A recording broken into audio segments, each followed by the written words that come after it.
네, 여러분. 이번에는 아까 말씀드렸었죠. 저희 블로그의 목표요. 비트코인 시스템의 인문학적인 의미를 탐구하겠다고요. 과연 이런 비트코인이라는 새로운 시스템이 나타나면서 우리가 생각하는 가진다는 것, 이 소유의 개념에 어떠한 변화를 일으켰는지 그걸 한번 살펴볼게요. 일단 기존의 현실상 소유의 개념부터 한번 살펴보실까요? 굉장히 유명한 책이죠. 소유와 자유. 리차드 파이프스라는 전 하버드 대학 역사학과 리서치 교수세요. 레이건 정부에서 심지어 그 동유럽 문제 담당하는 안보 보좌관이셨는데 소유권에 대한 보장과 개인의 자유 사이에는 아주 긴밀한 관계가 있다. 즉 소유와 자유는 때려야 떼놓을 수 없는 관계다라는 측면의 책을 하나 쓰신 분이십니다. 실제로 이 책에서 사례를 든 것이 사유재산 제도가 발달했던 영국은 자유롭고 발전된 사회를 이루었지만 사유재산제가 없었던 러시아는 자유가 발달하지 못했던 예를 단적으로 들기도 하죠. 이 책을 통해서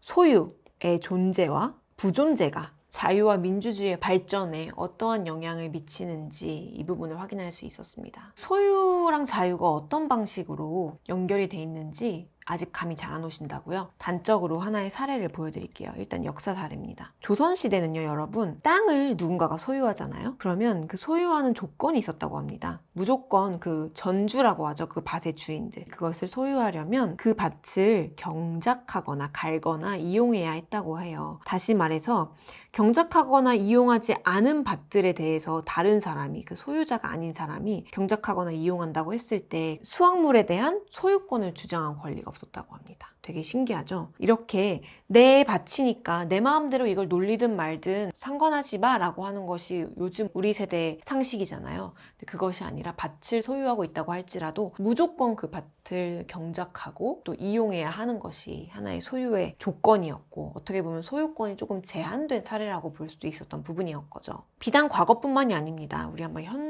현실을 한번 살펴볼게요. 한국에서 무엇인가를 소유하고 있다고 했을 때 그 의미가 어떨까요? 첫 번째, 소유를 인정받기 위해서는 허가받은 사업자로서의 중간자가 인증해줘야 하는 프로세스가 필요합니다. 예를 들어볼게요, 여러분. 부동산, 주식 또는 은행 계좌, 돈 다 마찬가지죠. 부동산을 거래하고 양도하거나 양수하기 위해서는 허가받은 라이센스 업자로서 공인중개사의 도움을 받아야 하고 그 공인중개사에 의해서 매개된 부동산의 등기 제도가 또 있죠. 등기소에 가서 등기하셔야 되죠. 근데 이러한 모든 일들이 은행에서 돈이 주고받았다라는 기록을 남기면서 이게 하나가 쫙 프로세스가 연결이 돼요. 주식 사고 파는 거 마찬가지죠. 제가 A에서 B한테 주식 바로 양도하거나 양수할 수 있는 어떤 시스템보다는 예탁결제원하고 증권사가 허가받은 사업자로서 기능하죠.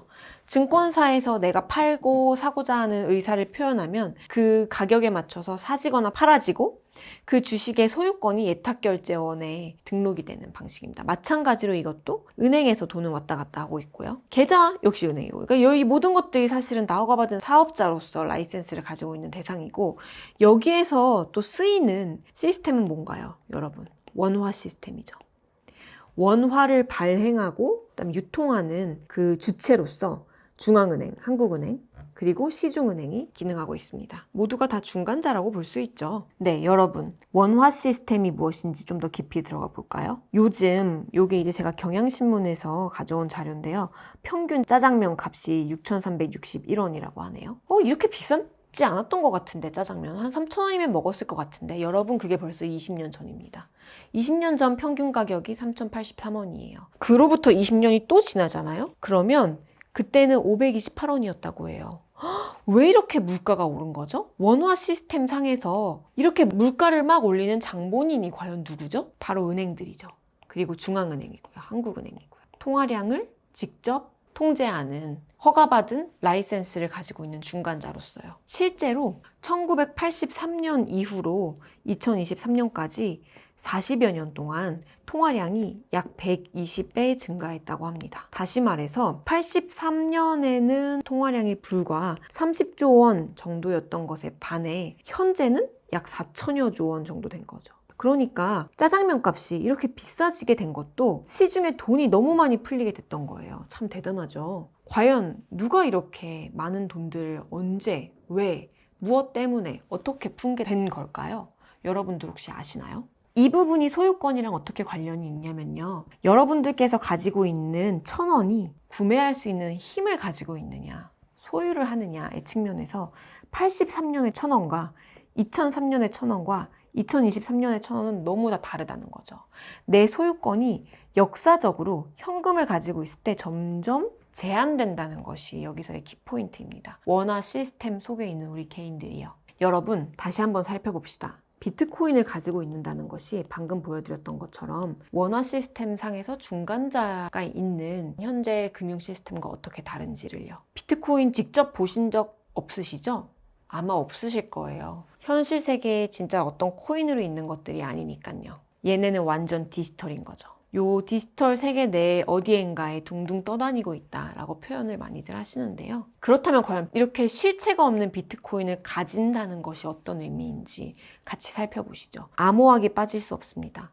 어떠한 암호학을 사용을 해서 중간자가 필요 없는 소유, 실제로 법정화폐로서 원화 또는 달러 이러한 시스템 상에서 비트코인을 사는 것이 아니라 비트코인 자체가 하나의 이러한 원화와 달러와 같은 화폐를 대신하는 기능을 하는 것. 그럼으로 인해서 그 비트코인 자체를 소유하는 것. 이것이 디지털 경제 소유 개념의 전환이거든요. 만약에 비트코인이 부동산이나 뭔가 주식이나 이런 은행 계좌 속의 돈과 같은 개념이라면 마찬가지로 어떤 허가받은 라이센스 업자들이 껴져서 비트코인을 거래하는 시스템이 만들어졌을 거예요. 근데 이러한 중간자가 없는 소유 다 없어지고 비트코인과 비트코인을 여러분들이 아까 직접 만드신 그 지갑 있죠? 지갑과 지갑 간에 전송을 통해서 그 네트워크에서 행위하도록 만들어지는 중간자를 모두 없앤 상태에서 디지털리 가치를 전송할 수 있게 만들어지는 시스템. 이것이 비트코인을 소유한다는 거의 개념입니다. 즉 다시 말해서 사토시 나카모토라는 비트코인의 창시자가 그 개념서 첫 번째 화이트 페이퍼라고 아까 말씀드렸던 백서죠. 백서의 제목으로 삼은 예인데요. 피어 투 피어, 다시 말해서 중간자가 없는 P2P, 일렉트로닉 캐시, 전자현금 시스템이라는 거죠. 디지털 세상에서 어떤 시스템을 만드는데 마치 현금처럼 현금을 주고받는 것처럼 우리가 뭐 10,000원, 20,000원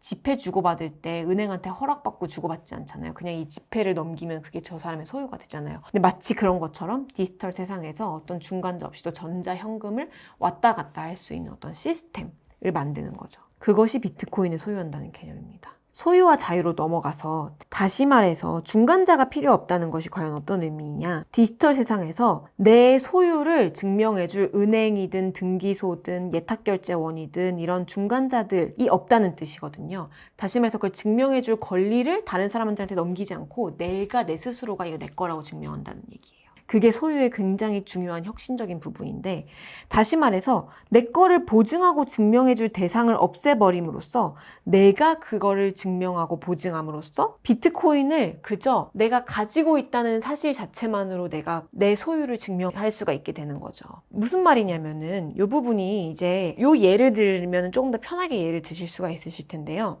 이번 2023년 6월 초에 국세청이 발표했어요. 해외 거래소 같은 금융계좌에 가상자산 가지고 있는 사람들, 그 가상자산도 다 신고 대상이라고. 그래서 6월 30일까지 매달 말일 중에 5억 이상 찍힌 사람들 다 신고하라고 갑자기 발표했거든요. 근데 여기에 예외 조항이 있었습니다. 그 문항에 거주자가 이게 지갑 사업자가 이건 중간자들이죠. 중간자 통하지 않고 아까 보여드렸던 것처럼 실제로 페이퍼 월렛 같은 개인 지갑 생성하는 경우에 신고 대상인가요? 라고 Q&A에 물어봤어요. 그랬더니 개인 지갑 생성하는 경우에는 해외 금융계좌 신고 대상에 해당하지 않는다고 답했어요. 무슨 말이냐면 그 개인 지갑을 생성하면 이게 내 거라고 증명해줄 중간자를 없애버린다고 얘기했잖아요. 그러니까 이 중간자한테 신고를 받는 시스템인 이 정부 시스템에서 제대로 워킹하지 않는 거죠. 중간자가 아예 없어져 버렸으니까. 나만이 알고 있으니까. 이 비트코인은 내 거라는 것은 이걸 증명할 수 있는 방식은 나만 혼자 할 수 있으니까 다른 사람들한테 다른 기관한테 맡기지 않고 그래서 이건 신고 대상이 아니었어요. 이게 굉장히 다른 차이점 중에 하나입니다. 아까 여러분들 말씀드렸던 것처럼 원화 시스템이 40년 동안 원화 발행이 일어나게 되면서 약 120배의 통화량 증가가 있음을 보실 수 있었어요. 이거 역시 또 소유권의 제한이라고 말씀을 드렸는데요. 비트코인 같은 경우에는 이러한 원화 발행을 누군가가 자의적으로 하는 법정 화폐 시스템이랑은 다르게 발행량을 임의로 조작하거나 늘리거나 줄이지 않도록 규칙을 세우는 방식, 소유권을 확실하게 지키는 방식인 거죠. 그러면은 그동안은 왜 중간자가 있을 수밖에 없었느냐 생각해보면 바로 신뢰 비용 때문이에요. 우리가 부동산을 하나 산다고 합시다. 부동산을 파는 저 사람이 정말 나한테 넘길지에 대한 상대에 대한 정보가 부족할 수 있겠죠. 또 실제로 부동산이 내게 될 때까지 필요한 거래의 감독 및 관리 비용이 들고 중개하는 데 있어서의 비용이 들고 여러 가지 위험들을 관리해 주셔야 되고 계약 및 합의하는 데 있어서 비용이 들고 여러 가지 이런 비용들을 통틀어서 신뢰 비용이라고 얘기하는데 개인과 개인 간의 거래에 있어서 거래 건건이 뭔가를 검증해 주고 보증해 줄 대상 한 명을 찾거나 아니면 개인과 개인 간의 계약이 제대로 이행되기 위해서 필요한 비용들이 너무 많았기 때문에 우리는 중간자들한테 그 신뢰를 맡기고 대신 이런 중개, 위험관리, 계약 및 합의 등을 다 해달라고 맡겼던 경우였던 거죠. 이러한 신뢰 비용을 줄이기 위해서 우리는 감독자로서 내 돈을 잘 보관해줄 그리고 잘 전송해줄 은행